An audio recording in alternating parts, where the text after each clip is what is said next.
ॐ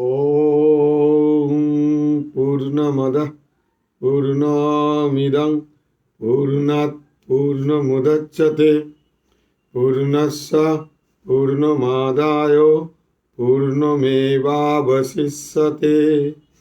ॐ शान्ति शान्ति शान्ति। ॐ असतामसद्गमय तमसामज्योतिर्गमय मृत्युर्ममृतङ्गमय। ॐ स्थापकायस्य धर्मस्य सर्वधर्मस्वरूपिणे अवतारवरिष्ठाय রামকৃষ্ণায় তে নমঃ। নমস্কার, সকলকেই জানাই ভগবান শ্রীরামকৃষ্ণের এই আবির্ভাব তিথি উপলক্ষে শুভেচ্ছা, অভিনন্দন, ভালোবাসা, অন্তরের আন্তরিক প্রণাম। ঠাকুরের কাছে প্রার্থনা এই শুভ লগ্নে এবং শুভ আবির্ভাব তিথিতে, তাই আমি এই সংস্কৃত শ্লোকটা পাঠ করলাম যে আমাদের সকলের তুমি মঙ্গল করো এবং অসতামা সদ্গময়া তামসামা জ্যোতির্গময়া, আমাদের সকলকে তুমি অন্ধকার থেকে আলোর পথে নিয়ে চলো ঠাকুর। এই পূর্ণ দিনে, পূর্ণ আবির্ভাব তিথিতে এটাই ঠাকুরের কাছে আমাদের বিশেষ প্রার্থনা। আমি জানি আপনারা সবাই খুব ভালো আছেন, কারণ ভালো থাকার পাসওয়ার্ডটা আপনারা জেনে গেছেন। আমাদের জীবনে প্রত্যেকেরই দুটো রাজ্য আছে, দুটো জগৎ আছে, একটা অন্তর্জগৎ, একটা বহির্জগৎ। বহির্জগতে যা কিছু অশান্তি হোক না কেন, সেই বহির্জগতের অশান্তি প্রকৃত যারা রামকৃষ্ণের অনুরাগী তাদের ভেতরের জগৎকে অশান্ত করতে কখনোই পারে না। তারা চেষ্টা করে বহির্জগতের জিনিসটাকে খোলসের মতন ছেড়ে অন্তর্জগতে শান্তির অনুভব করতে। তাই বলছি, আপনাদের প্রতি আমার পূর্ণ বিশ্বাস আছে যে আপনারা নিশ্চয়ই এই অন্তর্জগৎ এবং বহির্জগৎ সম্বন্ধে এতদিনে অনুধাবন করতে পেরেছেন। এই বাইরের জগৎটায় নানা রকম ভালো মন্দ থাকবেই। ভগবান যখন অবতীর্ণ হয়েছেন এই পূর্ণ লগ্নে, ওনাকেও অনেক ভালো মন্দ অবস্থার মধ্যে দিয়ে যেতে হয়েছে, তাই আমাদেরও যেতে হয়। কিন্তু অন্তর্জগৎটাকে কখনোই কালিমালিপ্ত হতে দেবেন না। ওই জায়গাটা একদম পরিষ্কার রাখবেন। ওই জায়গায় একটা আসন পাতবেন, পবিত্রতার আসন, যে আসনে প্রভুকে বসাবেন। নিজেকে সরিয়ে নিন, প্রভুকে কাজ করতে দিন, দেখুন জীবনটা বদলে যাবে। আর আপনাদের প্রতি সত্যিই আমার পূর্ণ বিশ্বাস আছে যে আপনারা এইটি করছেন এবং লক্ষ্যে পৌঁছবেন। কারণ আজকে যার পূর্ণ আবির্ভাব তিথি, ভগবানের তো কোনোদিন জন্মদিন হয় না। ভগবান ধর্ম সংস্থাপন করার জন্য যুগে যুগে মানব দেহ ধরে অবতীর্ণ হন, তাই তার জন্মেরও শেষ নেই।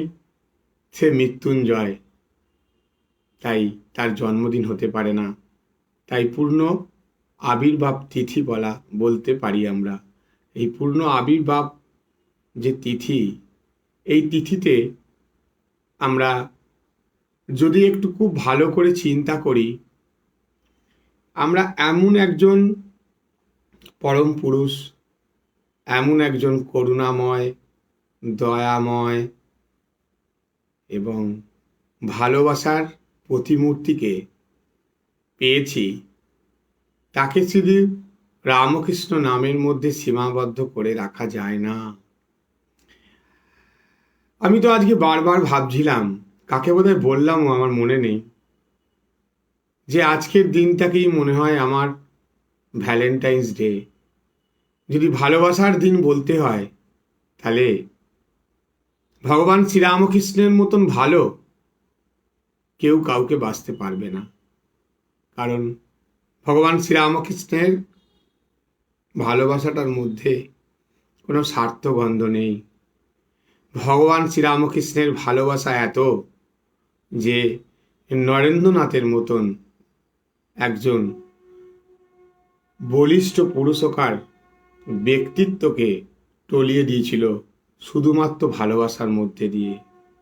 আমরা জানি তখনকার দিনে যখন ঠাকুর আবির্ভাব হয়েছিল ঠাকুরের, তখন সব ইয়াং ছেলেরা এসে দক্ষিণেশ্বরে ঠাকুরের কাছে ভালোবাসার আকর্ষণে বাড়ি গিয়ে থাকতে পারত না, কখন দক্ষিণেশ্বরে আবার আসব।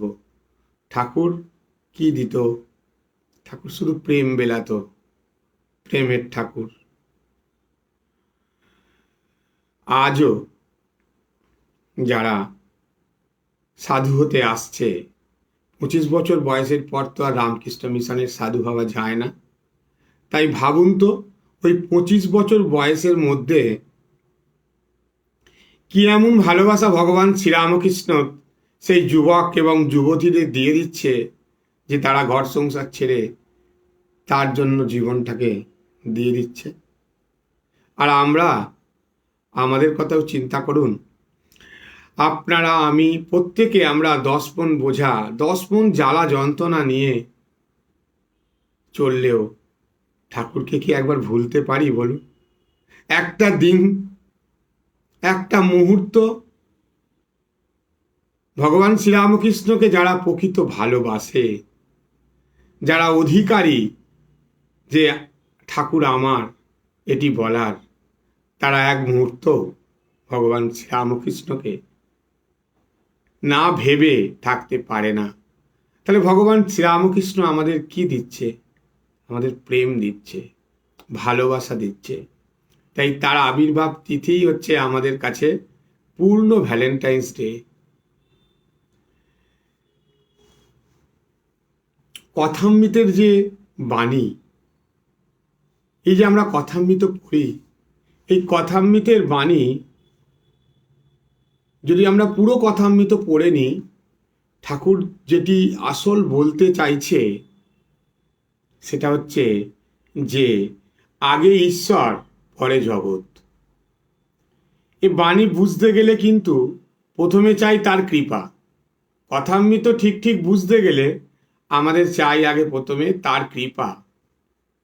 তার কৃপা পেতে গেলে চাই কি?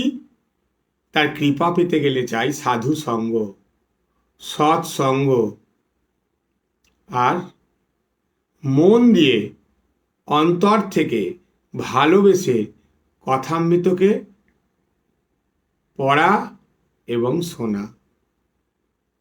সৎসঙ্গ, কৃষ্ণ সেবা, ভাগবত, তার নাম আর ব্রজে বাস, এইগুলো বলে গেছিল চৈতন্যদেব।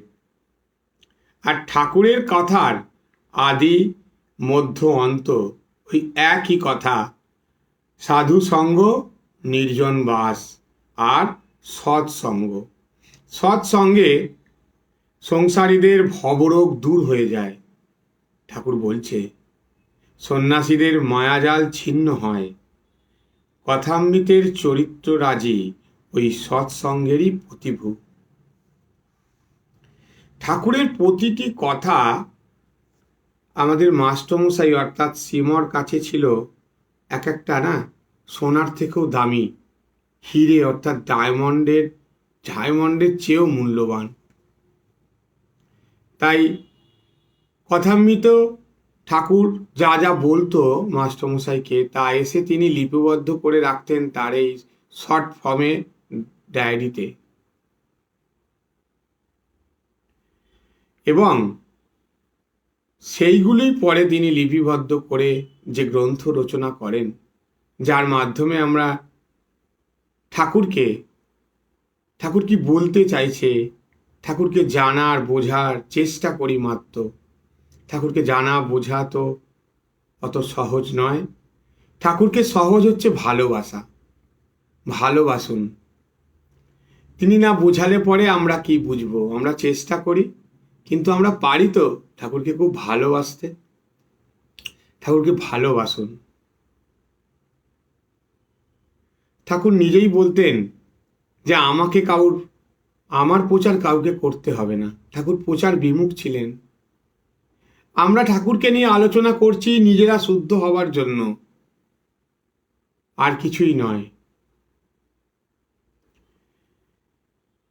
ঠাকুরের মহিমা বলা আমাদের পক্ষে সম্ভব নয়।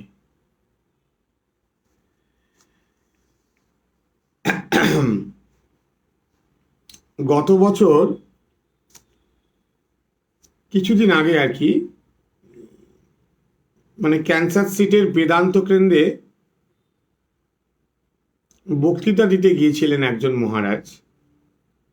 তা তিনি বলছেন, একটি মেয়ে ঠাকুরের বই পড়ে সেন্ট লুইসে চিঠি দেয়, তাকে ক্যানসাসে দেখা করতে বলি। মেয়েটি না চাষির মেয়ে, বিদুষী। সুদূর ক্যানসাসের একটা খামারে ওই মেয়েটি কাজ করে। মিডওয়েস্ট কে বলে আমেরিকার ব্রেড বাস্কেট, মানে আমেরিকার ব্রেড বাস্কেটে মিডওয়েস্ট বলে একটি জায়গা আছে আর কি। তা মেয়েটি যেখান থেকে আসবে 3-4 মাইল গাড়ি চালিয়ে তাকে আসতে হবে। তার সঙ্গে যখন কথা বলছিলাম, মহারাজ বলছে, লক্ষ্য করছিলাম মেয়েটির চোখ দিয়ে টপ টপ করে জল পড়ছে। মেয়েটি বলতে লাগলো, খামারের একটা ছোট্ট কুটিরে সে শুয়েছিল, গরিব কুঠিয়া। শ্রীরামকৃষ্ণ তাকে দর্শন দিয়ে মন্ত্র দীক্ষা স্বয়ং দিয়েছিল। সেই মন্ত্রটি আমাকে সে মেয়েটি বলল। আমি মুগ্ধ হয়ে ভাবলাম, ঠাকুরের অশেষ কৃপা। আমেরিকার মিডওয়েস্টের হাজার হাজার মাইল বিস্তৃত প্রান্তরে প্রান্তরে যেন শ্রীরামকৃষ্ণ ঘুরে ঘুরে দেখছেন কার ব্যাকুলতা জেগেছে। মেয়েটি এত ব্যাকুল ছিল, ঠাকুর কোথায় কোথায় ঘুরছে, ঘুরে তার কৃপা বর্ষিত করছে। এটাই হচ্ছে ভগবান শ্রীরামকৃষ্ণের ভালোবাসা।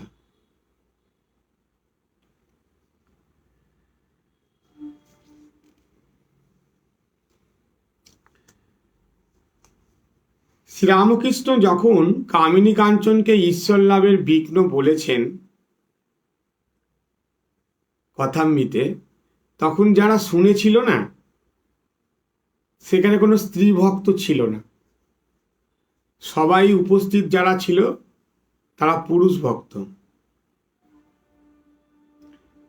আর শ্রীরামকৃষ্ণের কিছু কিছু কথা এখানে তুলে ধরছি এই কারণেই, যেগুলো আমাদের জীবনে আমাদের পালন করতে পারলে জীবন মধুময় হয়ে যাবে।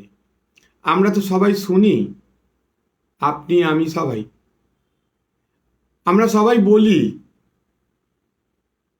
কিন্তু আমার ছেলে আমাকে কতটা ভালোবাসে, কতটা আমার কথা সে শোনে, কতটা আমার বাধ্য, তাই না? আমরা বাবা মারা সবচেয়ে খুশি ওই ছেলে যখন বাধ্য হয়, যেটা বলি ওটা শোনে, ওটা পালন করে জীবনে। তা আমি কিছু অংশ তুলে ধরছি এই কারণেই, মেন অংশ আজকে বিশেষ আবির্ভাব তিথিতে, যেটা শ্রীরামকৃষ্ণ পছন্দ করতেন এবং যেটা এই জগৎ সংসার 10 মন বোঝা, নানান জ্বালা অশান্তি, এইসব থেকে আমরা, এইসব তো কোনোদিন যাবে না, কিন্তু এইসব থেকে আমরা বেরিয়ে আসতে পারবো। আমরা শ্রীরামকৃষ্ণের কাছের হতে পারবো, তার কথা শুনলে নয়, বললে নয়, পালন করলে।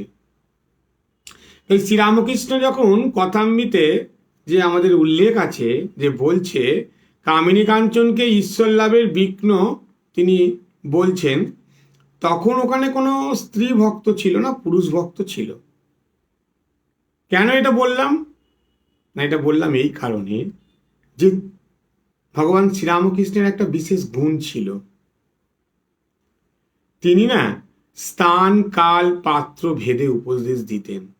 নিশ্চয়ই সেটা পুরুষদের জন্য ছিল, তাই তখন তিনি ওই কথাটা বলেছিলেন।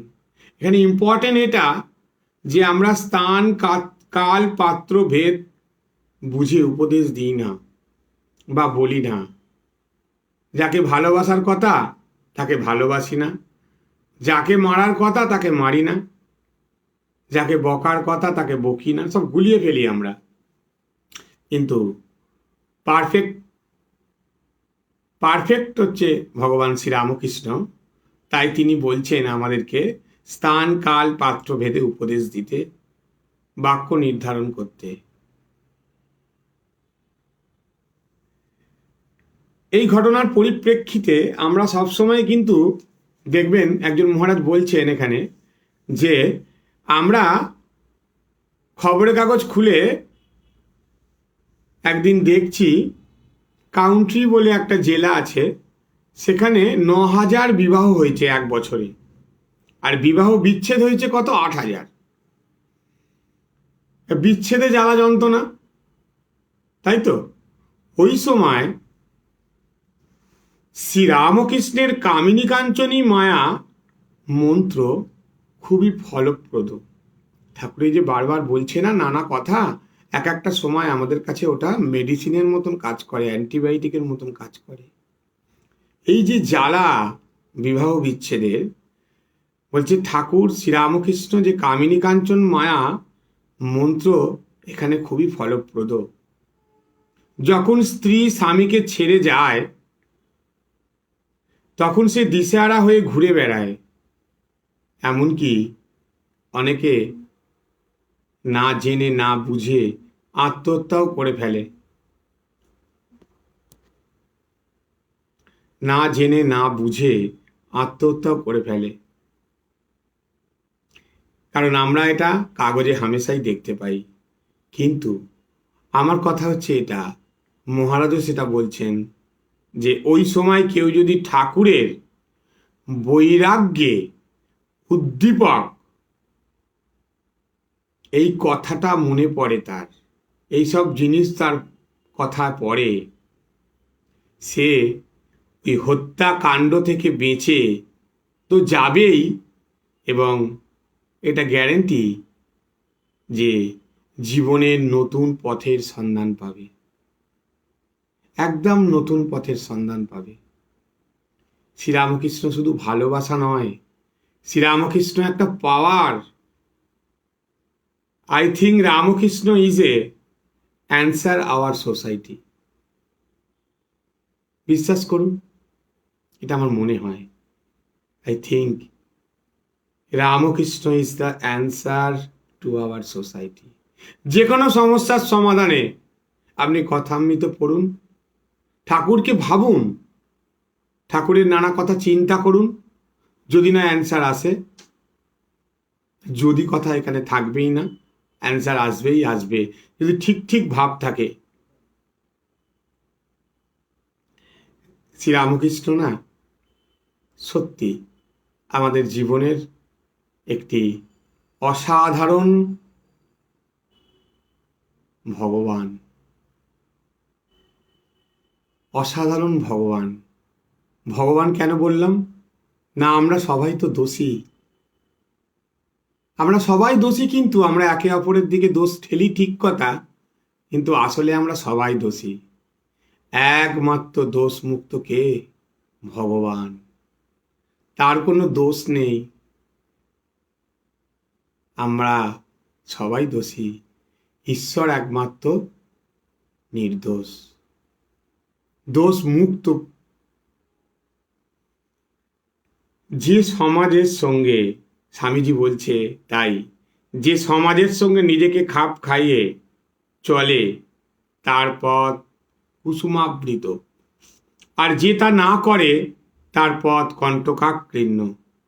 কিন্তু লোকমতের উপাসকেরা নিমেষেই বিনাশপ্রাপ্ত হয়, আর সত্যের তনয়গণ চিরজীবী। একদম যেমন ভগবান শ্রীরামকৃষ্ণ, ঠিক তার পরিপূরক স্বামী বিবেকানন্দ পরিষ্কার দ্ব্যর্থ ভাষায় বলে দিচ্ছে। আমরা তো এগুলো সমাজে দেখতে পাই যে আমরা কতটা সামাজিক। আমি অসামাজিক হলেই সমাজকে মানিয়ে নিতে পারছি না, সমাজের উল্টো স্রোতে চলছি। আপনার পাওয়ার আছে তাই হয়তো কেউ কিছু বলছে না, কিন্তু আসলে তো আপনি সামাজিক নয়, আসলে তো আপনি অসামাজিক। আপনার জন্যই তো সমাজের ব্যালেন্সটা চলে যাচ্ছে। আপনি শিক্ষিত চোর,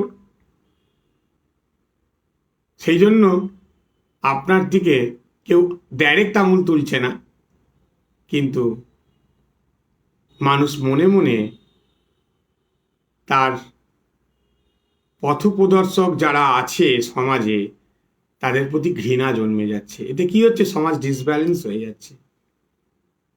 কিন্তু এটা জানে না তার জীবনের পথ কিন্তু কণ্টকাকীর্ণ। আমরা যখন যেখানে থাকি না কেন, সাপোজ ধরুন আমি সংসারী, আপনারাও সংসারী, সংসার যেটা চায় আমাদেরকে সেটাই তো মানিয়ে চলতে হবে না? যদি আমরা সেটা মানিয়ে না চলতে পারি তাহলে আমার জীবনটা তো কণ্টকময় হবেই, পথটা। কারণ মায়ের কথাটা ভাবতে হবে। মা কি বলেছে? যেখানে যেমন সেখানে সেমন। সব জায়গায় তুমি তোমার মনের মতন পরিবেশ পাবে না, তোমাকে মানিয়ে নিতে হবে। তবেই তো তুমি ভগবান শ্রীরামকৃষ্ণের সন্তান। তুমি যদি মানাতেই না পারো, তোমার মনের মতন যদি তুমি সব চাও, তা কখনো সম্ভব নয়। যাকে যেরাম তাকে সেরাম, আমরা পারছি না। তাই তো আমাদের জীবনটা কণ্টকময় হয়ে পড়ছে। যেখানে যেরাম সেখানে সেরাম, যাকে যেরাম তাকে সেরাম, আর কি যখন যেমন তখন তেমন।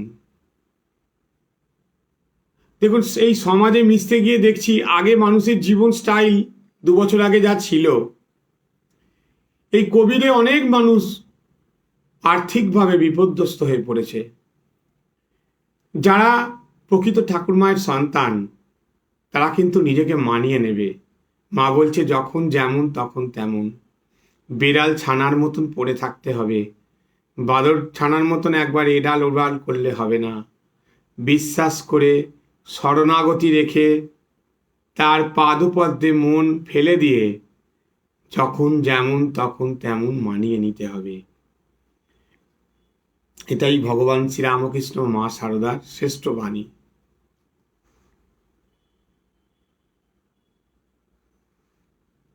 আমরা যে ঈশ্বরকে দর্শন করব, বা কেউ কেউ করেছেন কি আমি জানি না, করতেই পারে, ঈশ্বরের কৃপা কার ওপর হয়েছে কে জানে। তিনি তো দয়াময়, তিনি বিন্দে ঝিকে দর্শন দিচ্ছেন, তিনি রসিক ম্যাথরকে দর্শন দিচ্ছেন, তিনি মাগুর মাছকে উদ্ধার করছেন। তার যে কৃপা কোনো কন্ডিশন তো নেই। ঈশ্বরের দর্শন কিন্তু সাধনার দ্বারা হয় না, হয় কিন্তু ব্যাকুলতায়। এই মাদার টেরেসা একটা কথা বলেছিল, মনে পড়ে গেল। মাদার টেরেসা একটা স্লোগান তুলেছিল আর কি। কি স্লোগান না? Hunger for god. আমেরিকায় অনেকে তাতে বেশ নতুনভাবে উৎসাহ পেয়েছিল।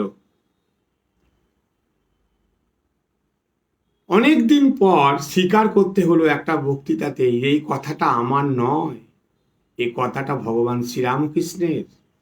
কারণ ভগবান শ্রীরামকৃষ্ণই প্রথম কথামৃতে বলেছিল ব্যাকুলতার কথা, যে ব্যাকুলতা হলেই ঈশ্বর দর্শন হবে।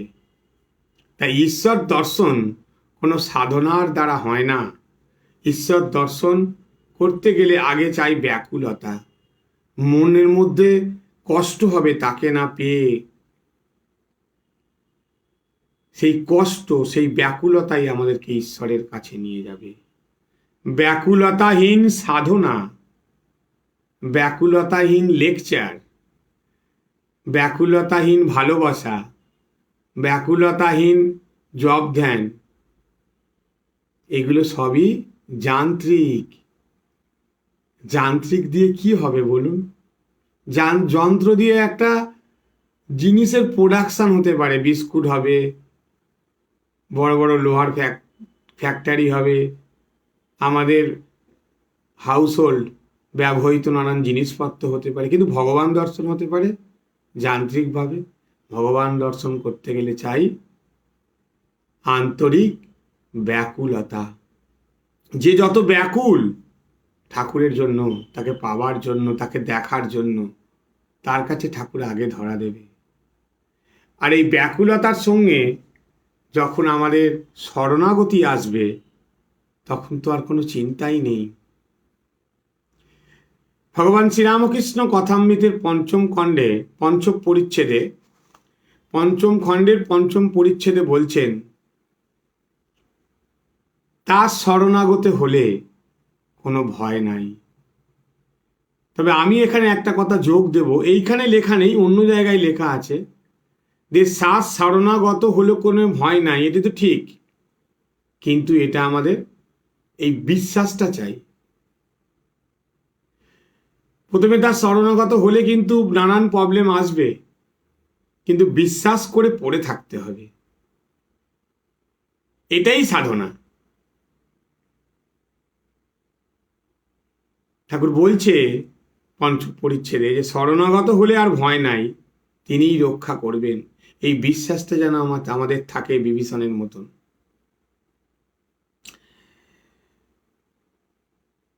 শ্রীরামকৃষ্ণ বলছেন কি জানো, ভোগ আর কর্ম শেষ না হলে ব্যাকুলতা আসে না।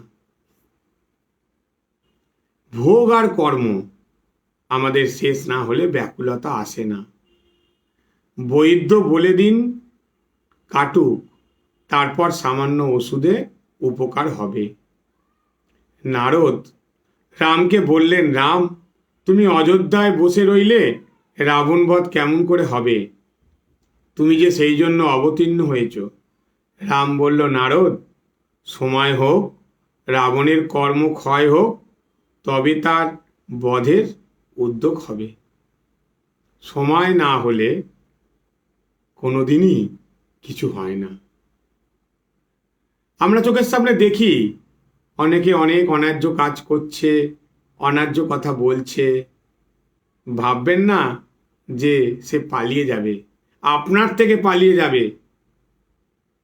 কিন্তু ভগবানের তো দুটো পাল্লা না, ভগবানের দুটো পাল্লাকে ব্যালেন্স করবে সে। যদি পাপের ঘোড়া পুরোটা করছে, পাপ করছে, অনেক অন্যায় কাজ করছে, কিন্তু তার 100 ভাগ পূর্ণ হলেই সে বধ হবে। এটি আমরা মহাভারতে দেখেছি, রামায়ণে দেখেছি। আর ভগবান শ্রীরামকৃষ্ণ তো কাউকে কিছু বলতো না। ভগবান শ্রীরামকৃষ্ণ প্রেমের ধারা হত্যা করত, ভালোবেসে হত্যা করত। যা স্বামীজিকে করেছিল, ভালোবাসা দিয়ে বশ করে হত্যা করেছিল। একদিন হরি ঠাকুরকে জিজ্ঞেস করলো, সংসারে এত কেন দুঃখ? ভগবান শ্রীরামকৃষ্ণ আমাদের পরম পুরুষ বললেন, এ সংসার তার লীলা, এই সংসার তার লীলা খেলার মতো। এই লীলায় সুখ দুঃখ থাকবে, এই সংসারের খেলায় পাপ পুণ্য থাকবে, এই সংসারের খেলায় জ্ঞান অজ্ঞান থাকবে, ভালো মন্দও থাকবে, সব কিছুই থাকবে। এই লীলায় সুখ দুঃখ পাপ পুণ্য জ্ঞান অজ্ঞান ভালো মন্দ সব আছে। দুঃখ পাপ এসব গেলে লীলাটা চলবে কি করে? লীলাটা চলতে গেলে তো সবই চাই না। এক হাতে কি তালি বাজে বলুন? আমাদের যদি কারোর সঙ্গে ঝগড়া হয়, আমরা অপরকে খুব দোষারোপ করি, দেখবেন খুব দোষারোপ করি। একবারও কি ভাবি আমরা বিবেক দিয়ে বিচার দিয়ে যে এক হাতে কোনোদিন তালি বাজে না, দুহাত একসঙ্গে পড়লেই তালি বাজে। এক হাতে হ্যান্ডশেক হয়, এক হাতে হ্যান্ডশেক হয় না। দুজনে দুদিক থেকে হাতটা বাড়ালে তবেই হ্যান্ডশেক হয়। এই বিবেক, এই বিচার আমাদের কথামৃত পড়লে আসবেই আসবে। যদি না আসে, তাহলে আমাদের আবারও ঠাকুরের কাছে প্রার্থনা করতে হবে, ঠাকুর অনেক তো হলো জীবনের এতদিন, অনেক নিজের বুদ্ধিতে, নিজের মতে অনেক তো খেলা খেলেছি। এবার তোমার বুদ্ধি, তোমার খেলাই চলুক না। আমাকে সরিয়ে দিয়ে তুমি একটু এসো, আমার জন্য তুমি করো। এই দায়িত্ব আমাদের ঠাকুরকে দিতে হবে।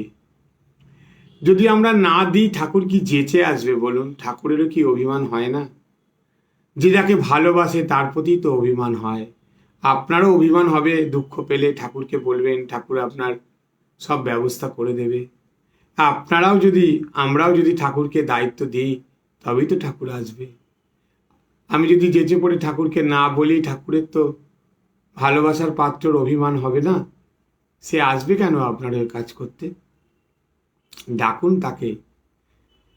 নিজের ছেলেকে যেমন ডেকে খাইয়ে দেন, ঠাকুরকেও ডেকে হৃদয়ে বসিয়ে দিন। দেখুন না, এতদিন তো নিজের মতামত চালালেন, একটু ঠাকুরের মতামত বাকি জীবনটায় চলুক না। কত খেলাই তো আমরা খেললাম, কত খেলাতেই মজলাম, কি পেলাম? আমাদের অন্তর্জগৎ সবসময় হাস্যময় করে রাখতে হবে।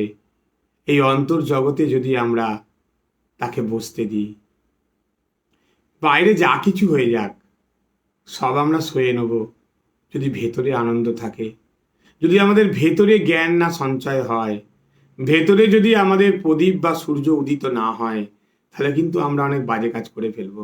বহির্জগতের অশান্তি আমাদের কর্মে প্রভাবিত হয়ে যাবে। তাই আমাদের ঠিক হতে হবে।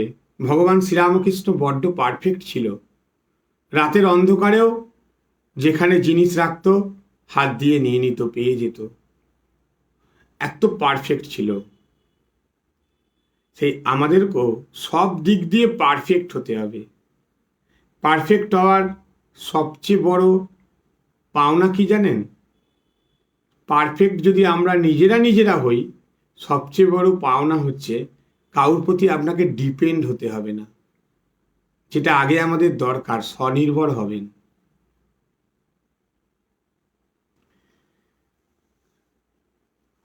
শ্রীরামকৃষ্ণের সবচেয়ে বড় এই অবতার লীলায় গুণ হচ্ছে সরলতা। সরল মানুষজনকে দেখলে শ্রীরামকৃষ্ণ আনন্দে বিভোর হয়ে যেত।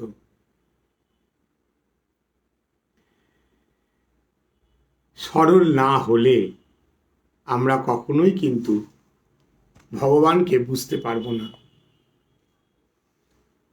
সরলতা হচ্ছে আমাদের সবচেয়ে প্রয়োজন, সবচেয়ে দরকার।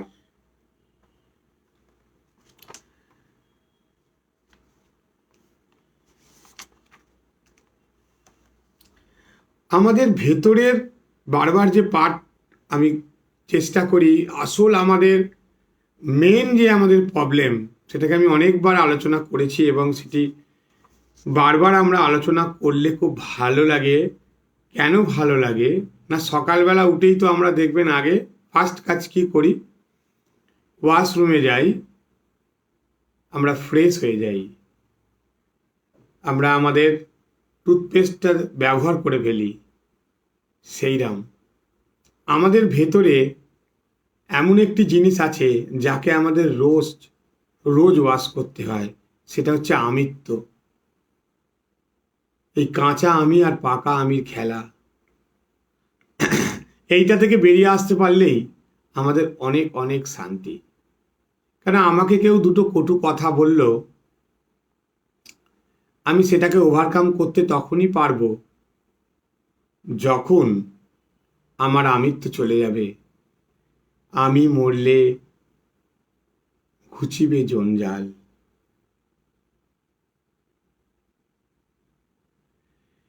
এই কাঁচা আমি আর পাকা আমির খেলা থেকে বেরোনোর জন্য কথামৃতে ঠাকুর বহুবার পাতায় পাতায় আলোচনা করেছে। তার কারণ একটাই, যে আমাদের এই ভব খেলায় বলুন, ভব সংসারে বলুন, একটা জিনিসেই আমাদের সবচেয়ে বেশি সমস্যা হয়ে দাঁড়ায়। এমন একটা জায়গায় জিনিসটা দাঁড়িয়ে থাকে যে সেই জায়গাটা থেকে সব জিনিস, আমি নিজের জীবন দিয়ে এতে দেখছি, ছারখার হয়ে যায়। তাই আমাদের আমিত্বটাকে যত আমরা ঘোচাতে পারবো, তত আমরা ভাবব আমরা শ্রীরামকৃষ্ণের কাছের হয়ে গেছি। দক্ষিণেশ্বরে ঠাকুরকে কি অপমান করেছে বলুন তো? সবচেয়ে বড় অপমান, ঠাকুরের মুখে লাথি মারছে। মথুরবাবু যখন শুনলো, তখন ঠাকুরকে বলছে, তুমি কেন আগে বললে না, ওর গদ্দান নিয়ে নিতাম। ঠাকুরের মধ্যে ছিল আমিত্ব বলুন? ছিল না। আরে আমাদের সমাজের প্রতিটা পদে পদে, প্রতিটা প্রতিষ্ঠানে, প্রতিটা অর্গানাইজেশনে, সব জায়গায় এইটারই সবাই পুজো করছে। এইটাকে কেউ ঘৃণা করছে না, এটাকেই সবাই আমিত্বেরই পুজো চলছে। এটি আমাদের জীবনের চলার পথে সবচেয়ে বড় সমস্যা। ঠাকুর সেই জন্য, এই আমিটা কোথায় থাকে, এই আমির বাসস্থানই বা কোথায়? এই আমির বাসস্থান কিন্তু মনে। তাই ঠাকুর বারবার বলতো, মনে ত্যাগ হলেই হলো। মনটাতেই আমাদের সব কিছু রাঙাতে হবে, মনে ত্যাগ চাই। আমরা যা বস্ত্র পরি, সেই বস্ত্রটাকে আমরা কোথায় পরি? আমাদের দেহে পরি, আমরা নিজেদেরকে সুন্দর করব বলে, নিজেদের লজ্জা নিবারণ করব বলে। সেইরাম মনের মধ্যে আমরা যদি আমাদের ত্যাগ আসে, তাহলে দেখবেন মনের ত্যাগ থেকে আমাদের এই মনের যে দুর্গন্ধগুলো চলে যাবে। আর মনের দুর্গন্ধ যখন চলে যাবে, দেখবেন আপনার বাসনা কমে যাবে, বাসনায় আগুন লাগবে। তখন ধর্মপথে আমরা যখন চলতে যাব, এটি আমাদের সবসময় মনে রাখতে হবে, ধর্মের গতি কিন্তু খুব সূক্ষ্ম। এত সূক্ষ্ম, বলছে ছুঁচের মধ্যে দিয়ে সুতো যেমন গলে, একটু যদি সুতোর আঁশ বেরিয়ে থাকে তা গলে না, সেইরাম অতটাই সূক্ষ্ম। আমাদের মনের মধ্যে যদি কামনা থাকে, তাহলে আমরা কখনোই ভগবানের কাছের হতে পারবো না। হ্যাঁ, মনের মধ্যে কামনাটা যদি অপরের মঙ্গলের জন্য হয়, আপনার কামনার জন্য যদি অনেক লোকের মঙ্গল হয়, তাহলে সেই কামনাটা কামনার মধ্যে পড়ে না। আমরা যদি আমাদের ভোগ লালসার জন্য কামনা করি, যেটা আমি ব্যক্তিগতই শুধুমাত্র দেহ সুখের জন্য, ওই কামনাটাই কামনা। আমরা এমন কিছু যদি কামনা করি, যে কামনার মধ্যে দিয়ে প্রচুর অনেক মানুষের মঙ্গল হবে, সেটিকে কামনা মধ্যে পড়ে না।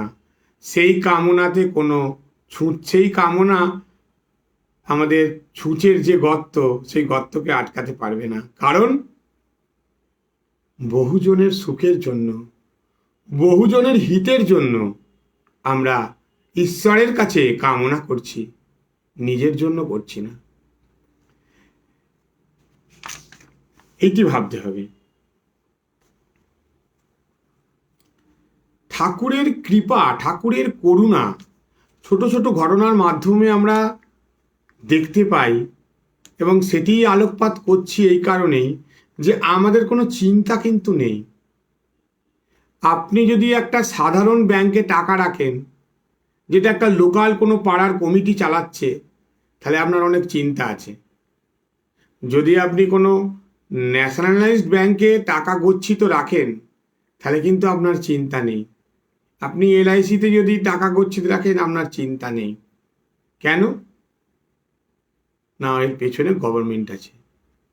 তেমনি আমরা যদি ভগবান শ্রীরামকৃষ্ণের ওপর ভরসা করি, ঠিক ঠিক যদি বিশ্বাস করি, তাহলে আমাদের চিন্তা কিন্তু সত্যিই নেই। সেই একটি ঘটনা বলি, দেখুন কেরাম ঠাকুর দয়াময়। শ্রীরামকৃষ্ণের কাছে কেউ যদি সাহায্য চাইতে বা শরণ নিত, তার আর ভাবনা ছিল না, সে মানুষই হোক বা ইতর প্রাণীই হোক। ঠাকুর একদিন বর্ষাকালে জলপ্লাবিত পথ দিয়ে যাচ্ছেন। খুব বৃষ্টি হয়েছে, অনেক জল বৃষ্টির পথে।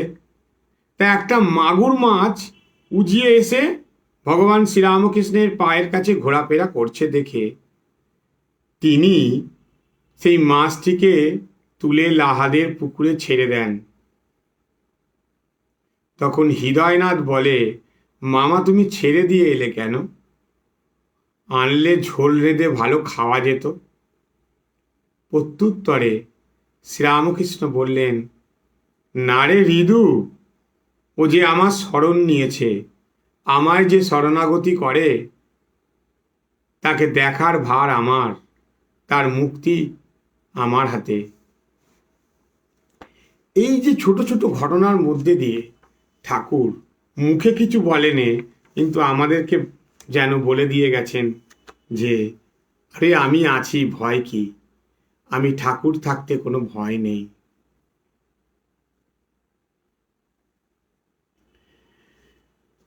ঠাকুরের এমন ঘটনা ছিল যে ঠাকুরকে সবসময় খুব পুরুষকার ঘোড়া দিতে হতো ঘোড়ার গাড়ি চললে। পুরুষকার ঘোড়া কেন? মানে সেই ঘোড়ার যেন তেজ হয়। ঘোড়ার তেজ বা গরুর তেজ দেখতে গেলে আমাদের কি করতে হয়? তার ল্যাজটা ঘুরিয়ে দেখতে হয়। ঠাকুরের যখন ঘোড়ার গাড়ি যেত, ওই ঘোড়াটা তেজিয়াল কিনা দেখতে হতো, কারণ সেই ঘোড়াটা হরর হরর করে ঘোড়ার গাড়িটাকে টেনে নিয়ে চলে যাবে।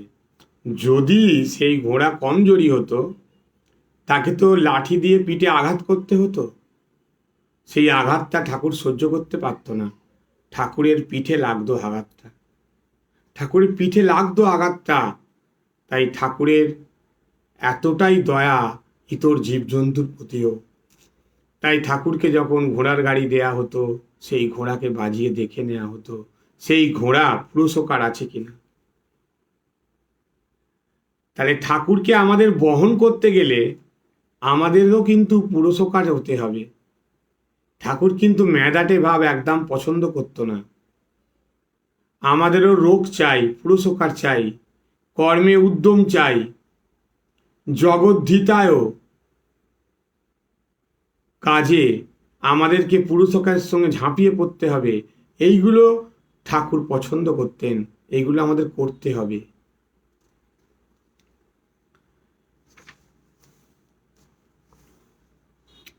ঠাকুরের ভালোবাসা না, ঠাকুরের কৃপা না, মানে অন্যরকম। আমরা যদি এখন কোনো কোনো সময় দেখতে পাই কোনো কোনো জায়গায় গিয়ে, হয়তো চোখে দেখতেও পারেন কাউর যার চোখটা যেরাম সে সেরাম দেখে। কেউ কেউ বলে, শুনি আমি, তাই বলছি, যে তার ঠিক যত্ন হয়নি, অন্যজনের যত্ন হয়েছে। কিন্তু ভগবান শ্রীরামকৃষ্ণের সঙ্গে তো কাউকে তুলনা করলে হবে না। ভগবান শ্রীরামকৃষ্ণ ছিলেন একদম দয়াল ঠাকুর। কি অদ্ভুত ভালোবাসা গরিব গৃহস্থ ভক্তদের প্রতি ভগবান শ্রীরামকৃষ্ণের ছিল। দেবেন্দ্রের বাড়িতে নামমাত্র বলেছেন, মানে যেই নেমেছে নামা মাত্রই দেবেন্দ্রের বাড়িতে তিনি বলছেন, দেবেন্দ্র আমার জন্য খাবার কিছু করো না, অমনি সামান্য শরীর আমার তত ভালো নয়, অসুস্থ শরীরের কথা বলে দেবেন্দ্র যেহেতু একটু অর্থের অভাব আছে, তাই ঠাকুর ভক্তের অর্থ বাঁচাচ্ছেন। শ্রীরামকৃষ্ণের দৃষ্টিভঙ্গি আমাদের জীবনে পাথেয় করার বড় দরকার।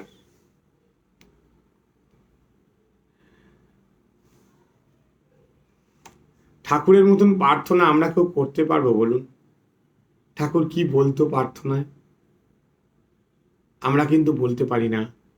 ঠাকুর বলতো, এই লাও তোমার ধর্ম, এই লাও তোমার অধর্ম, আমায় শ্রদ্ধা ভক্তি দাও। এই লাও তোমার সূচি, এই লাও তোমার অসুচি, আমায় শ্রদ্ধা ভক্তি দাও। এই লাও তোমার পাপ, এই লাও তোমার পুণ্য, আমায় শ্রদ্ধা ভক্তি দাও। এই যে ঠাকুরের প্রার্থনা, অ্যাকচুয়াল কিন্তু এই প্রার্থনা সবচেয়ে সহজ প্রার্থনা। ঠাকুরকে এই প্রার্থনা করতো বলে ঠাকুর কর্ম করতো না? ঠাকুর সবই তো করতো। মা কি কর্ম করতো না? মা তো সবই করতো। স্বামীজি কি তার কর্তব্য পালন করেনি?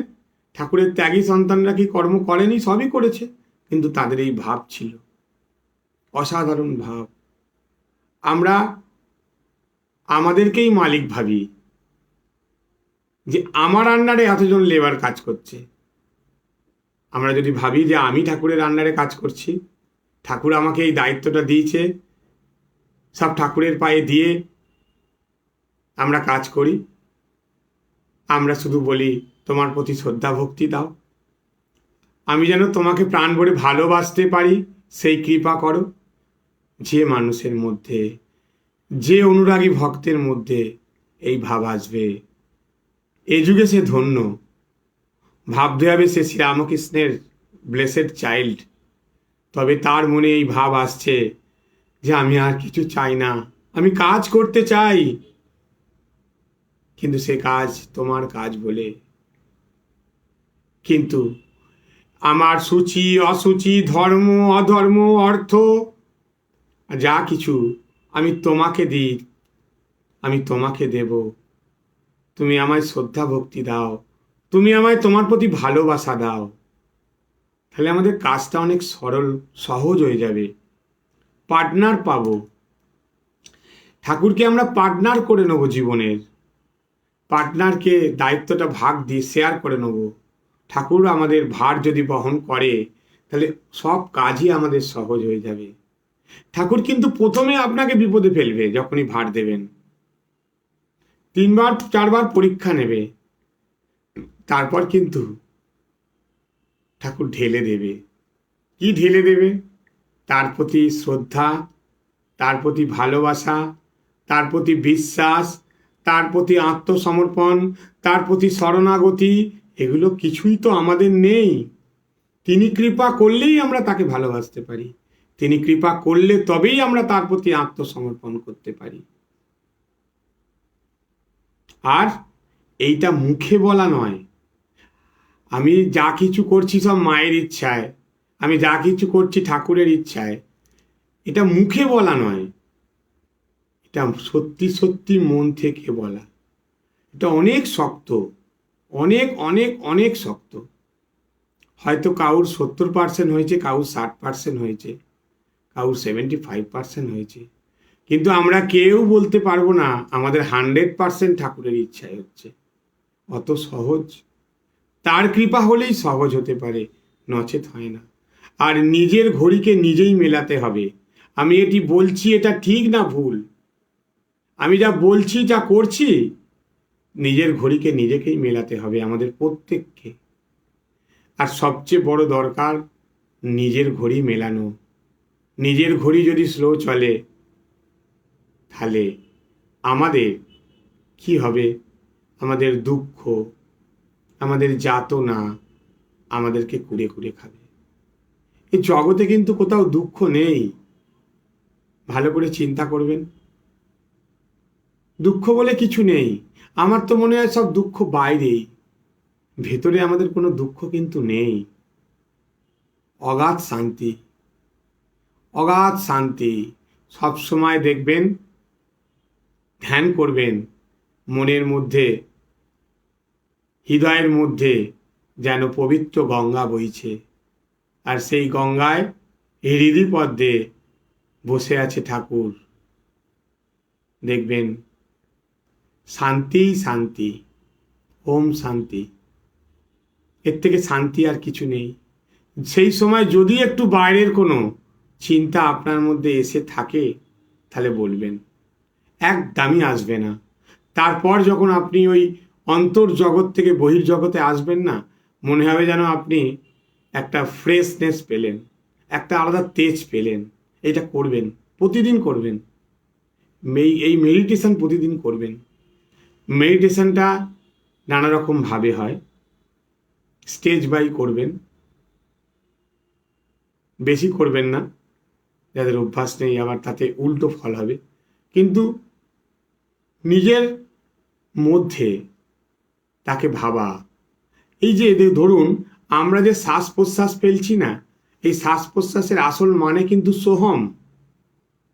আমরা কিন্তু বুঝতে পারছি না,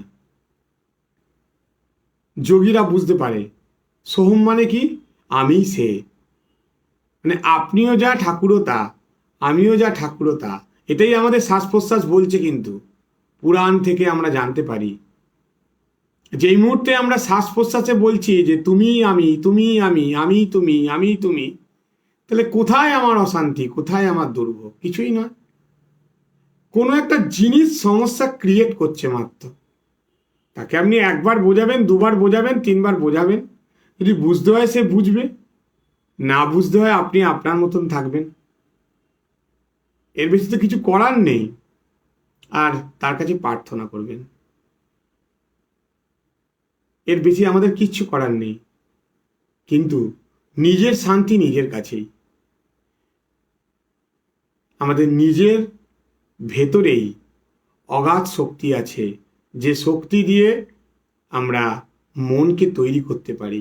মনকে তৈরি করতে গেলে আমাদের প্রথমেই সেবা কাজের দরকার, নিষ্কাম কর্ম।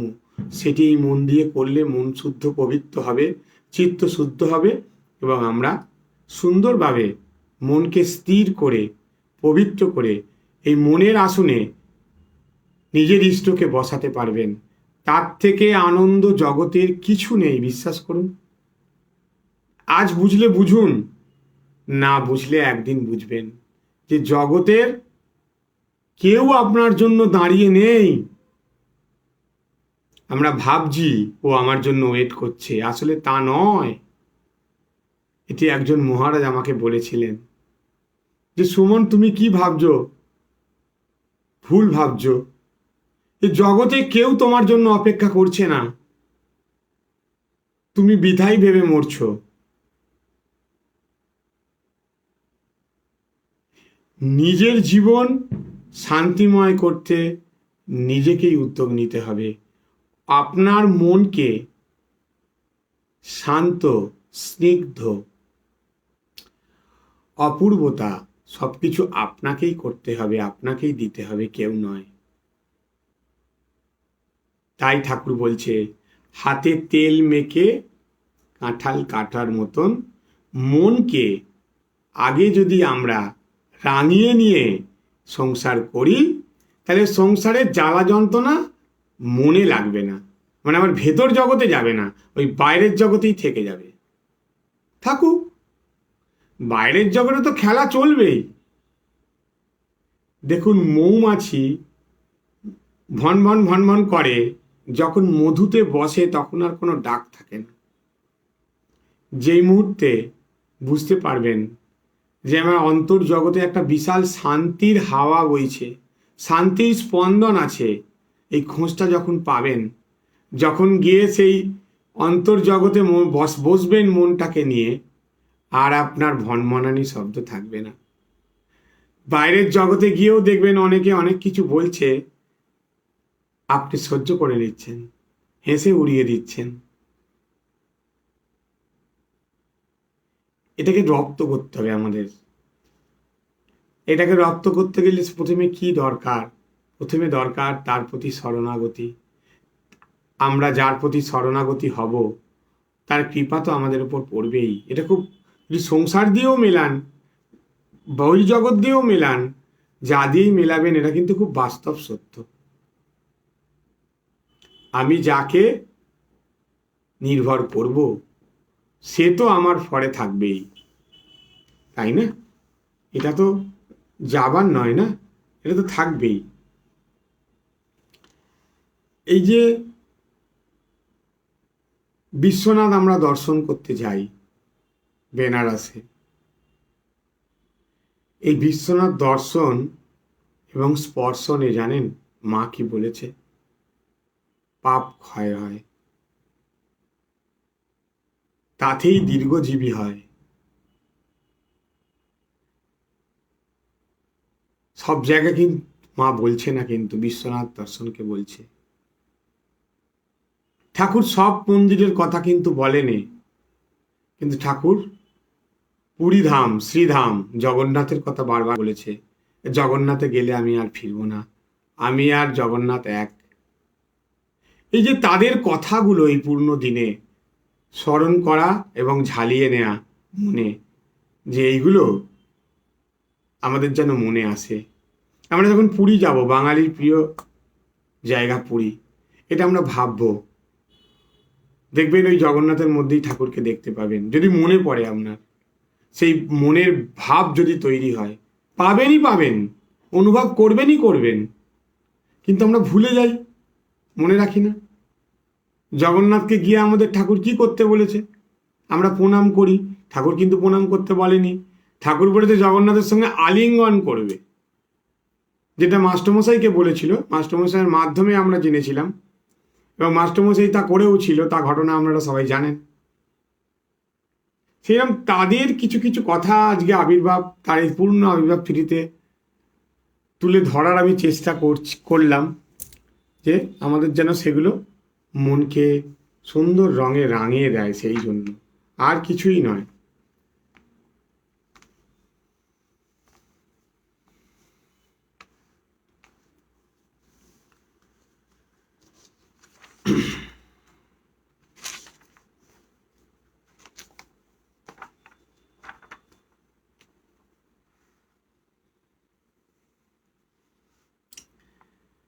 ঠাকুরের আর একটা গুণ আমার খুব ভালো লাগে, সবার ভালো লাগে, সেটা হচ্ছে ঠাকুরের নিরহংকার। জ্বলন্ত আগুনকে ঢেকে রাখা যায় না, তা প্রকাশ পাবেই পাবে। শ্রীরামকৃষ্ণ নিজেকে দরিদ্র নিরক্ষর মন্দিরের পূজারী রূপে ঢেকে রাখতে চেষ্টা করেছিলেন, কিন্তু পারলেন কি শেষ পর্যন্ত? স্বামীজি একদিন কথা প্রসঙ্গে শরৎবাবুকে বললেন, কয়েক শত বৎসর পরে হয়তো একবার ভগবানের অবতার হয়। আজকাল কিন্তু শুনে এলেম একমাত্র ঢাকা অঞ্চলেই 5টি অবতার আবির্ভূত হইয়াছে। উহার কারণ কি জানিস? ভগবান যখন জীবের প্রতি করুণায় নরশরীর ধারণ ও অপূর্ব লীলা বিলাস করিয়া অন্তর্হিত হন, তখন অনেকে প্রতিষ্ঠা ও নাম যশাদির জন্য অবতার বলিয়া নিজেদেরকে প্রচার করিয়া থাকে। আধ্যাত্মিক ইতিহাস পাঠে জানিতে পারা যায়, যুগে যুগে ঐরূপ ফলস প্রফেট আসিয়াছে অনেক। এবার ভগবান যে সত্য সত্যই রামকৃষ্ণ রূপে আসিয়াছিলেন, তার প্রমাণ এই যে তার তিরাভাবের কয়েক বৎসরের মধ্যেই তিনি প্রাচ্য এবং পাশ্চাত্য প্রদেশে অবতার বলিয়া পূজিত হইয়াছিলেন। কিন্তু আমাদের মধ্যে অনেক প্রশ্ন আছে, নতুন অবতার এলে তিনি আসলে কি নকল, বুঝবো কেমন করে? অবতারের মধ্যে স্বামীজি বলছে সাধারণত কয়েকটি লক্ষণ দেখা যায়, যা আমাদের ঠাকুরের মধ্যে পূর্ণ ছিল। জীবে দয়া, পতিতদের উদ্ধারকর্তা, সর্বভূতে সমজ্ঞান, পবিত্র ও প্রেমিক, পরম বৈরাগ্য, জৈব ধর্ম বর্জিত, অলৌকিক জ্ঞান ও শক্তি সম্পন্ন, অন্তর্যামী, ধর্মের রক্ষক ও পালক, কর্মনাশকারী ও কপাল মোচন, শোকমোহ বর্জিত, সত্য সংকল্প, এই কতকগুলি জিনিস অবশ্যই অবতারের মধ্যে থাকবেই থাকবে, এইখানে কোনো সন্দেহ নাই। সেই কথা বলতে বলতে এই স্বামীজির এই আলোচনা করতে করতে একটা জিনিস খুব মনে পড়ে যায়, যে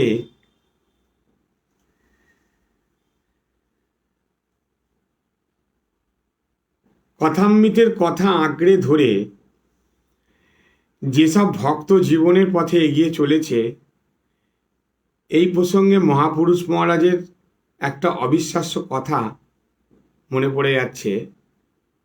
বলছে, দেখো বাবা, ঠাকুর যদি সত্য হন তাহলে আমরাও সত্য, যা বলছি ঠিক ঠিক বলছি, আমরা লোক ঠকাতে এখানে আসিনি।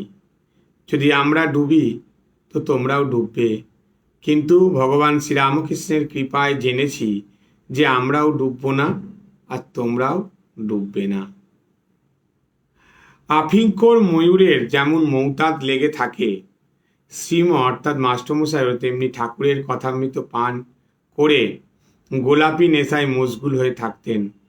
তিনি নিজে কথামৃত আস্বাদন করে অমর হয়ে রয়েছেন এবং ভাবিকালের পথিকদের ওই অমৃতের অধিকার করে গেছেন। কথামৃত পড়ে যদি বোধে বোধ হয়ে যায় তাহলে ঈশ্বর দর্শন।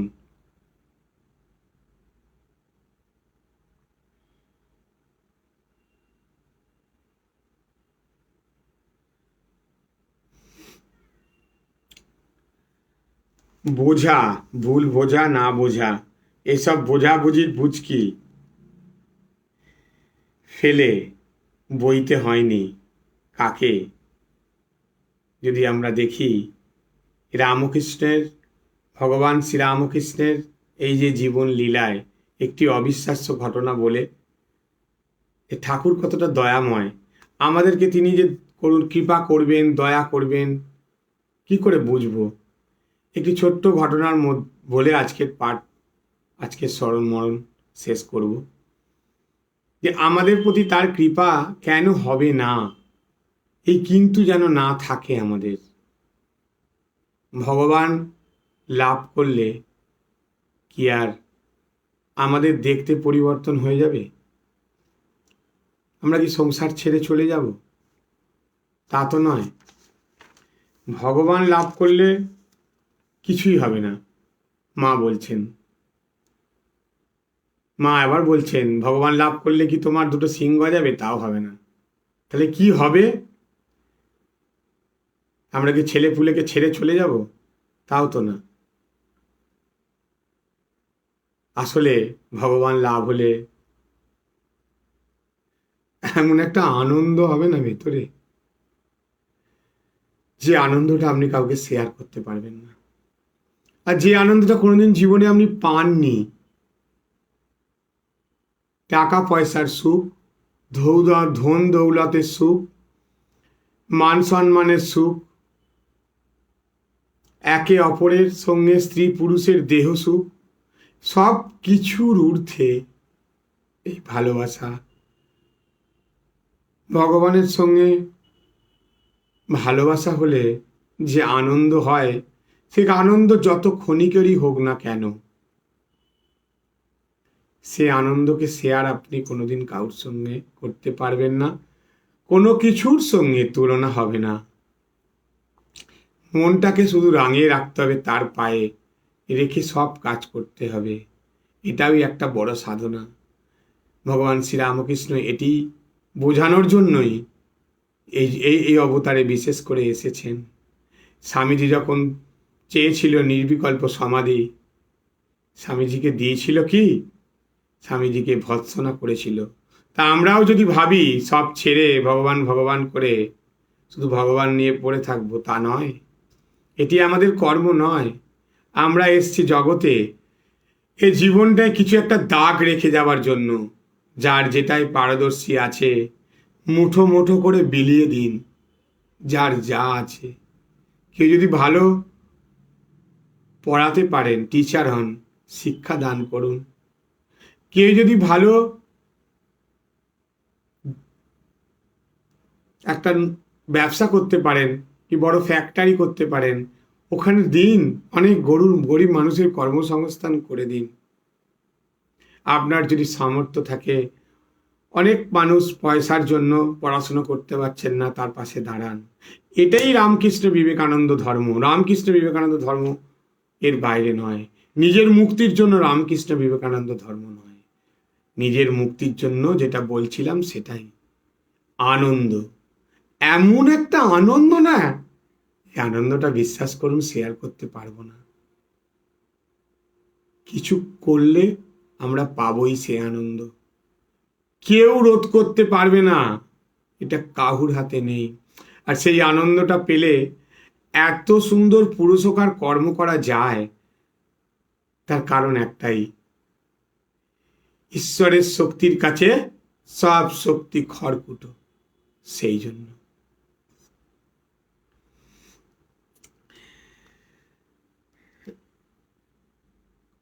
একবার একজন জৈনিক যুবক একজন প্রাচীন সাধুর কাছে উপদেশ চাওয়ায় তিনি বললেন যে রোজ কথামৃতটা পড়বে। মানব মনে যত রকম আধ্যাত্মিক প্রশ্ন উঠতে পারে, মানে আমরা মানুষ, সংসারী মানুষ, আমাদের মনে যত প্রশ্ন উঠবে, ওই প্রাচীন সাধু বলছেন তার সব উত্তর কথামৃতে আছে। যদি ঠাকুরের কথা তোমার মনের সন্দেহ বর্জন করতে পারে, তবে তুমি কি মনে করে আমার কথা তোমার সমস্যা সমাধান করবে? ঠাকুরের কথাতেই তো সব সমস্যার সমাধান হয়ে যাবে। এরপরে আরেকটি যুবক এসে বলছে যে আমি সাধু হতে চাই। মহারাজ বলছে তুমি কি বই পড়েছো? বলছে আমি কথামৃত পড়ে এসেছি। জৈনিক সন্ন্যাসী, খুব প্রাচীন সন্ন্যাসী, রহস্য করে তাকে বলল, ওহে, কথামৃত পড়ে কেউ সাধু হতে পারে না। কথামৃত পড়ে কোনোদিনই সাধু হতে পারবে না। স্বামীজির বই পড়ো, তাহলে ভিতরে তোমার একটা অনুপ্রেরণা জাগবে, তখন সাধু হতে পারবে। কথামৃত পড়লে তো ভগবান দর্শন হয়।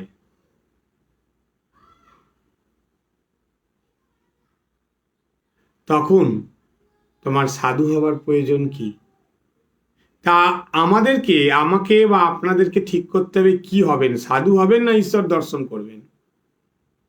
যদি সাধু হতে চান, মনের অনুপ্রেরণার দরকার, তাহলে স্বামীজির বই পড়ুন।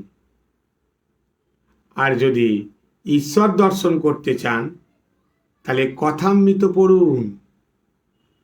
জীবনের মনের যত সমস্যা আছে, সব সমস্যার সমাধান ওই কথামৃতে আছে। সমস্যার সমাধানের রাজা হচ্ছে ভগবান শ্রীরামকৃষ্ণ। এবং প্রতিটা মানুষের, প্রতিটা জীবের কোথায় কি অবস্থায় সমস্যা, কথামৃতের পাতায় পাতায় সেটি আছে। খুঁজলে পাবি হৃদয় মাঝে বৃন্দাবন। সেইরাম সব কিছু খুঁজলেই পাওয়া যাবে ওই কথামৃতে। তাই মহারাজ বলছেন যে কথামৃত পড়লে তো ভগবান দর্শন হয়। আমাদের কোনটা আগে, সাধু হওয়া না ভগবান দর্শন করা? যদি ভগবান দর্শন কাউর করার থাকে, বলছে মহারাজ, যদি ভগবান দর্শন করার হয়, তাহলে তো সাধু হওয়ার প্রয়োজন নেই। তাহলে কথামৃত পড়ো। আর যদি সাধু হতে চাও, তাহলে স্বামীজির বই পড়ো।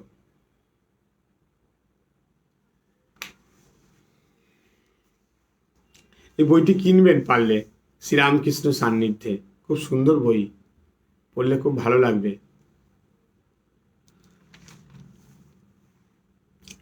ঠাকুর বলতো, আমরা যাবৎ বাঁচি তাবৎ শিখি। আমরা মুখে বলি, সত্যি কি শিখি বলুন তো? আমি মনে করি আমি সুমন মুখার্জি, আমি পণ্ডিত, আমি আবার কার থেকে শিখব? এটাই তো আমাদের সাধারণ জীবন হয়ে দাঁড়িয়েছে। কিন্তু ভগবান শ্রীরামকৃষ্ণ বলছে, আমি যাবৎ বাঁচি তাবৎ শিখি।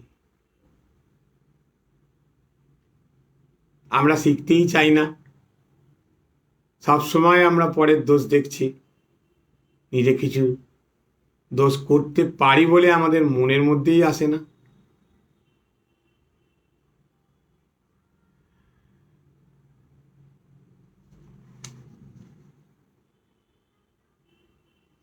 ঠাকুর মায়ের কাছে প্রার্থনা করতো মাঝে মাঝে, আমরা পারবো না এরকম প্রার্থনা করতে, বলতো, মা আমাকে ওই ম্যাথর রসিকের সেবক কর। আমি যে এমনকি ম্যাথরের চেয়েও নিচু, তা আমাকে অনুভব করতে তুমি শেখাও। ঠাকুরের প্রার্থনা শুনুন। ঠাকুর বলেছিলেন যে তিনি নিজের মাথার চুল দিয়ে ওই রোজকে ম্যাথরের বাড়ির নর্দমা পরিষ্কার করেছিলেন, আর কেঁদে কেঁদে বলেছিলেন, মা আমি ব্রাহ্মণ, এ অভিমান তুই বিনাশ কর। আমরা শ্রীরামকৃষ্ণের সন্তান, তার আবির্ভাব তিথিতে সে কেরাম ছিল তা জানার চেষ্টা করছি মাত্র। তার সঙ্গে সঙ্গে আমরা হওয়ারও চেষ্টা করি। ম্যাথরের প্রতি যাতে তার ঘৃণা বুদ্ধি না থাকে, এই উদ্দেশ্যে তিনি গভীর রাতে উঠে তাদের ঝাড়ু ও অন্যান্য যন্ত্র দিয়ে মন্দিরের নর্দমা পায়খানা প্রভৃতি নিজ হাতে বহুবার পরিষ্কার করেছেন। বহুবার।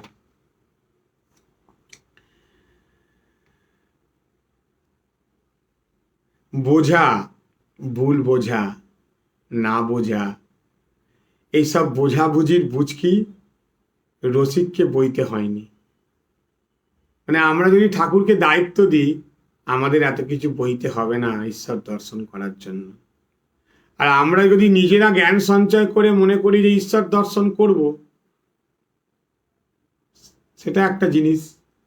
কিন্তু রসিক ম্যাথরকে এই বোঝাটা বইতে হয়নি। এবার আমরা রসিক ম্যাথরের মতন সরল হতে পারবো কিনা সেটা আমাদের ব্যাপার। এত সরল ছিল রসিক ম্যাথর, তার বোঝা শ্রীরামকৃষ্ণ নিজে নিয়েছিল। আমি না ধরা দিলে কি পারিস আমাকে ধরিতে? এই কথাটি বড় সত্যি কথা না? শাস্ত্র, বড় বড় শ্লোক, গীতা, উপনিষদ, অনেক জপ, অনেক ধ্যান, এইসব দ্বারা কি আমরা ভগবানকে পাওয়া যাবে? ভগবানকে পাবো? আমার তো মনে হয় এইগুলো বাতুলতা মাত্র, বাতুলতা ছাড়া আর কিছু নয়।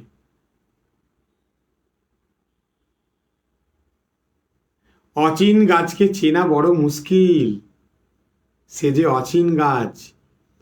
রসিক কিন্তু চিনেছিল, কিন্তু রসিক যে চিনেছিল, ওর কিন্তু কোনো বিদ্যা বুদ্ধি ছিল না।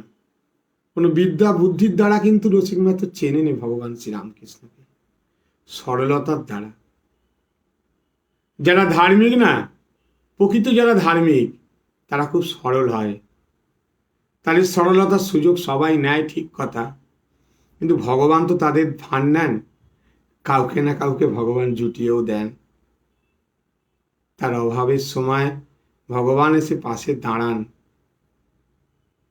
ভগবান তো নিজে দাঁড়ান না, প্রত্যেকেরই জীবনে দেখবেন ভগবান ব্যবস্থা করে দেন। শ্রীরামকৃষ্ণও ছিলেন রসিক ম্যাথরের মতন সরলতার প্রতিমূর্তি। তার মুখের দিকে তাকালে বা কথামৃত যদি কোনো আমরা পাঠ করব, আমরা বুঝতে পারবো যে শ্রীরামকৃষ্ণ কত অপূর্ব সরল ছিল। আর কথামৃত পাঠ করে যদি আমরা ঠাকুরকে চিনতে না পারি, বুঝতে না পারি, সেটারও কোনো ভাষা নেই আমার কাছে। কারণ মন দিয়ে যদি কথামৃত বেশি পড়বেন না, বোঝা যাবে না। একটা করে প্যারা পড়বেন, চিন্তা করবেন, অনেকক্ষণ চিন্তা করবেন, দেখবেন নানা রকম অ্যাঙ্গেল থেকে আপনি দেখতে পাবেন শ্রীরামকৃষ্ণকে। তাকে বোঝার চেষ্টা করুন। নিজের ছেলেকে যেমন বোঝার চেষ্টা করেন, প্রেমিক প্রেমিকাকে যেমন বোঝার চেষ্টা করে, স্ত্রী তার স্বামীকে, স্বামী তার স্ত্রীকে যেমন বোঝার চেষ্টা করেন, ঠিক সেভাবেই কথামৃতের একটা একটা প্যারা পড়ে ভগবান শ্রীরামকৃষ্ণকে বোঝার চেষ্টা করুন। জীবনের আসল বোঝা, তাকে বুঝলে এই জগতে সব কিছু বোঝা হয়ে যাবে। সব করবেন, সব বুদ্ধি দেখবেন কোথা থেকে যে মাথায় আসছে ভাবতেই পারবেন না। ভাগবত বুদ্ধি অদ্ভুত বুদ্ধি।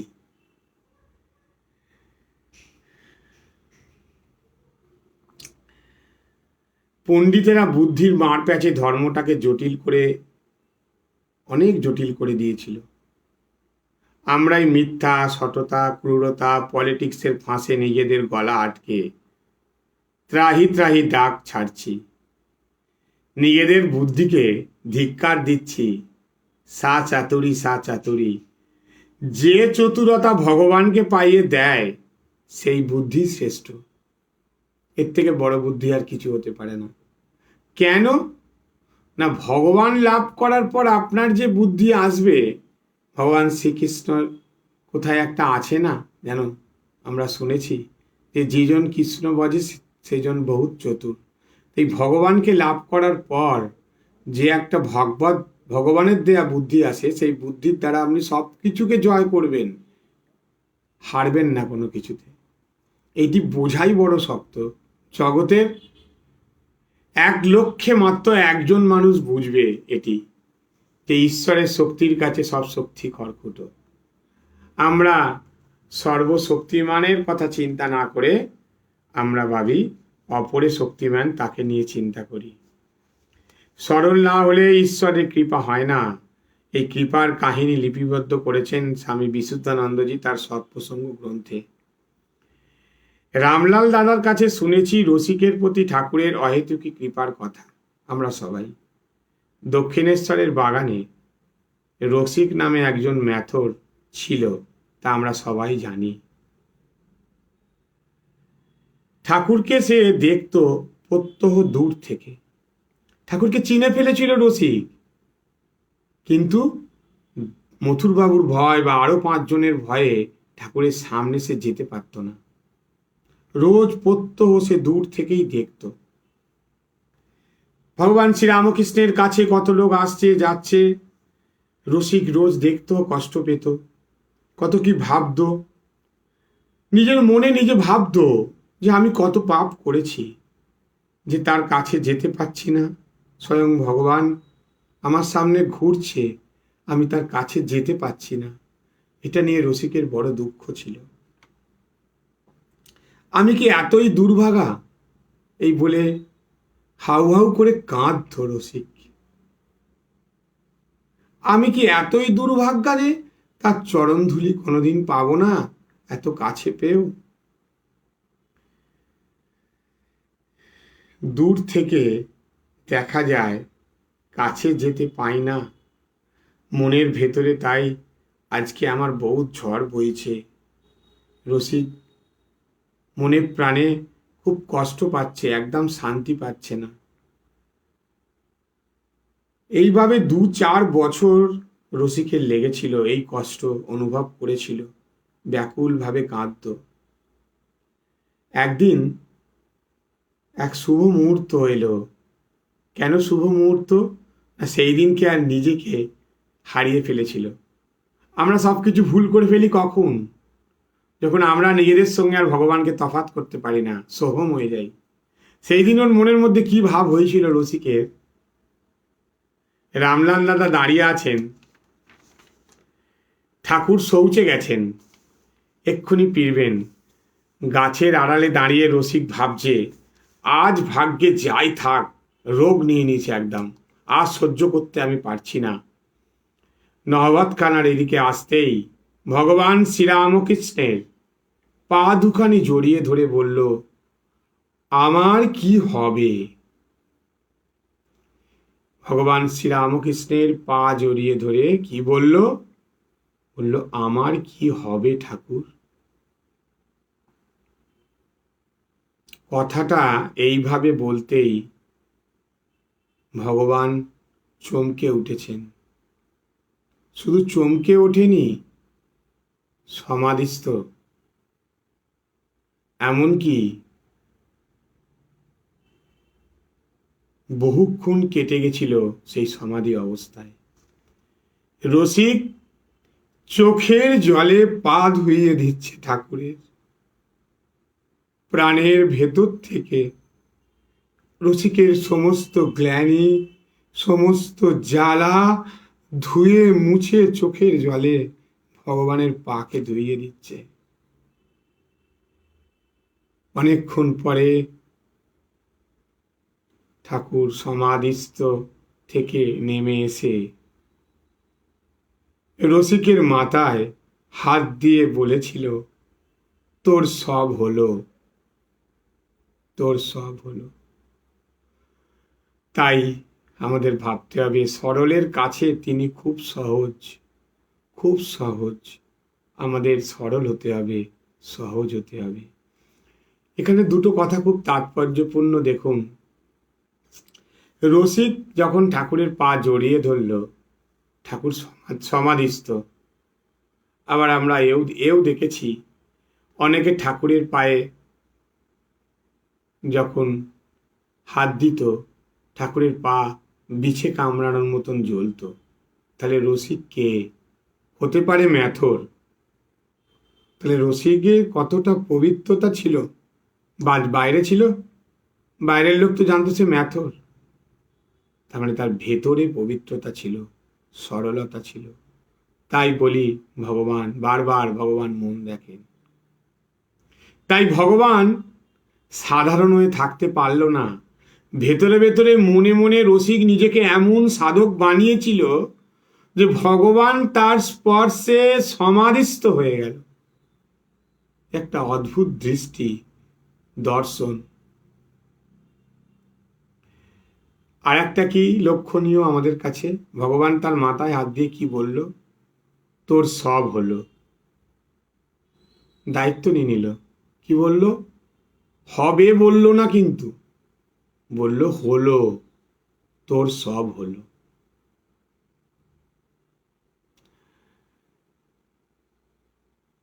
আজকের মতন এখানেই থাক। আর বেশিক্ষণ ঠাকুরের কথা সত্যি বলা যায় না, ভাবতে ইচ্ছে করে।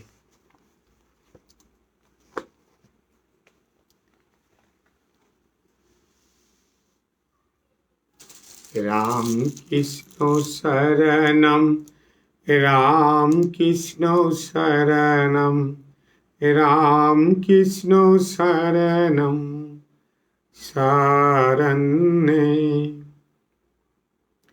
প্রভু কৃপা হি কেবলম, কৃপা হি কেবলম। আপনারাও করুন।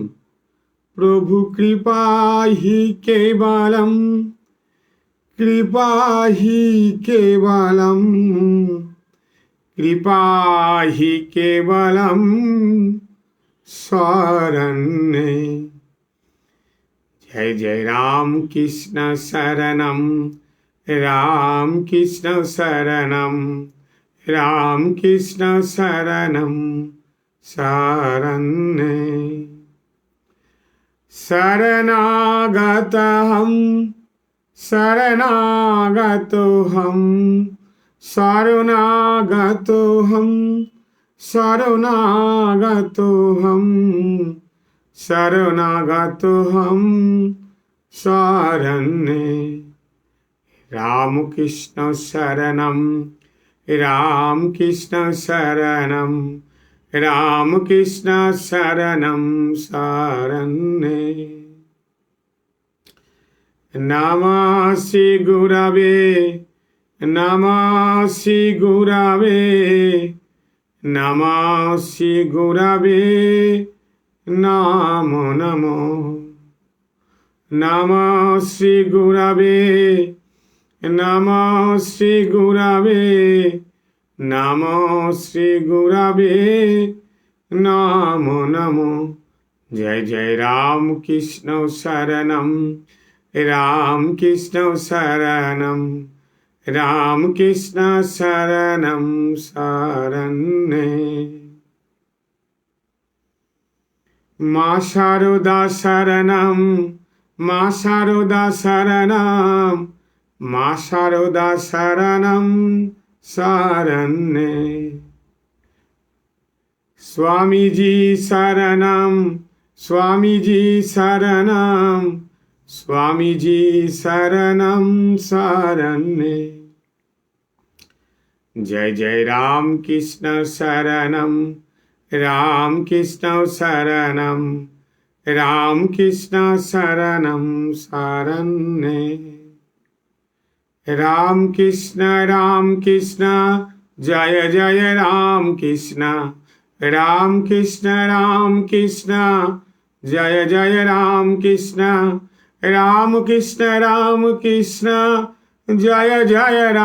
कृष्ण जय जय राम कृष्ण जय जय राम कृष्ण। राम कृष्ण शरणम राम कृष्ण शरणम राम कृष्ण शरणम शरण्ये।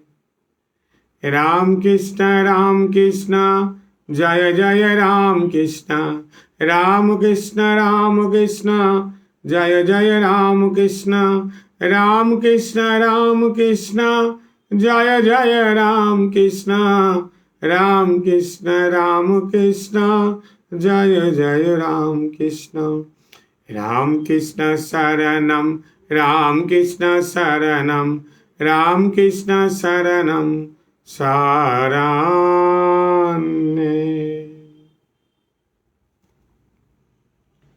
जय श्री श्री गुरु महाराज जी की जय। जय महामाई की जय। जय स्वामी जी महाराज जी की जय। जय गंगा माई की जय। जय श्री श्री दुर्गा माई की जय।